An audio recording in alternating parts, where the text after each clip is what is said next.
खनब यारिसी अखोई ngasi हौरगा मु अखोई मणिपुर अखोई ट्रांसपोर्ट डिपार्टमेंट थोरक पोता अखोई मफम तरागनि थोइदा अखोई MST की मणिपुर स्टेट ट्रांसपोर्ट सर्विस से कोई लॉन्च तौरनी हाइवेगी वफम सिमा अखोई ngasi हौगने वफम थोए अहान मदा लाकादा अखोई लो फ्लोर की याम बस इलेक्शन लुरगा लेरिबा मणिपुर की लंबी से चानदना तोखिबा मयाम सु पैसा मयाम ताना जी MST गजी अखोई मिरांग थुदना उरी वरी सेलगा लेबा मयाम सु लेरी अदुबु थेंगजु थेंगना हाइतारे फजैदा अखोई ngasi मफम कुनि थोइदा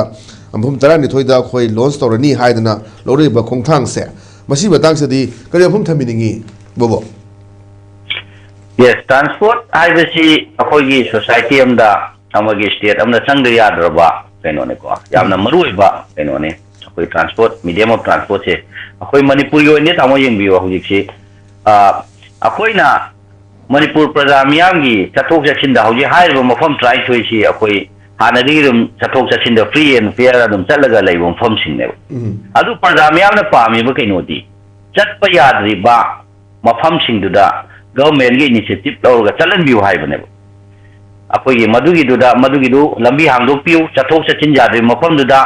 सिक्योरिटी फोर्स ना ओइगरा करिनो एवा एनी मीन्स मदु हांगदो हाइबने ककिंग दु इम्फाल अदुम चटपि याइ केनो ककिंग दु थौबाल ककिंग दु चांदेल हानदिगे दु फ्री एंड फेयर चलेबको मसिदा हाइबो मफम सिंगदे दुम चली कांगपुपीदा थाजन बिउ चुचामपुदा थाजन बिउ को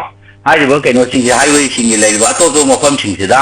ट्रांसपोर्ट की मीडियम ऑफ ट्रांसपोर्ट योगम दब याम वन चलीबा अखोई सिंगसिदा मीडियम ऑफ ट्रांसपोर्ट सिंगसिदा सपोज कांगपुपीदा गी इम्फाल दा लाके हाइबदा अखोई ट्रांसपोर्ट सिंगसिदा मिचम प्रजा चोंगी शो कॉल कुकी ओइगरा अखोई मेटेगी ओदा मसिदा चथोक सेन पोट अमा दरकार लेइ मतमददी मीडियम ऑफ ट्रांसपोर्ट ची थर्ड पर्सन नत्रगा फोर्थ पर्सन अमगी थ्रुदा तौगा पोची लौनरिने बा हुजिसु मसी केनो सिंगसे अदुना मसी की केनो लौनबा मतमसिदा हाइबा ट्रांसपोर्ट की चार्ज सिंग असागी लुपा चामा पीदो मतमदे लुपा लिसिंग अमदा लौदो लौनिंग ममम लौरगा थबकसी तौरिमने अदुम केनो दो मियन जंक्शन बिदी यस ट्रांसपोर्ट डिपार्टमेंट गवर्नर की मखादा लेबा ट्रांसपोर्ट अकन मियन चंगदुना ngasi अखोई चटपा यादे मफम सिदा चलनबा होनरी नत्र मसिदा थौजली गाड़ी स्टेट की केनो से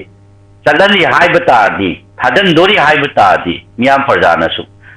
लेबा ट्रांसपोर्ट डिपार्टमेंट से होती होनरी न चंगली दा हाइदा अदोम द लौगनेबा अदु नतबिदा हानगी सिदा अदुम हामो मो हानै सिदा हाइदी केनो तो चलनले हाइबसे सिदादी प्रजा मियाम की कानफमसी का हेना केनो तौदो मानदे यादबो मफमसिंग चलनबा अमरी लंबी फत्रिबा सिंगसिदा